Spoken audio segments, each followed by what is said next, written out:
So I'm gonna list out the benefits and the features of American Express credit card or Express card. You have to make sure to watch this video till the end. Now, American Express also stands AMEX, offers a range of credit cards, each with its own set of benefits tailored to a different type of consumer. Here is a common benefit associated with American Express.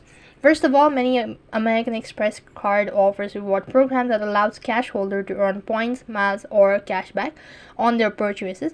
And these rewards can be redeemed for travel, gift card, statement, credit, merchandise, and others as well.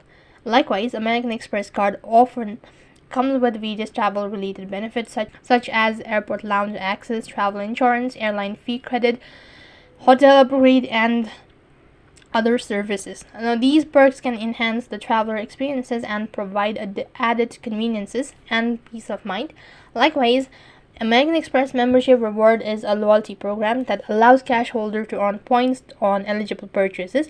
These points can be redeemed for travel, merchandise, gift cards, statement credit, and more. And membership reward points are often highly flexible and can be transferred to various airline and hotel loyalty program as well. So these are some of the basic benefits of American Express credit card. That's it for this video. I hope the video was helpful. Make sure to like, share, and subscribe to our channel. Thank you for watching. See you in the next video.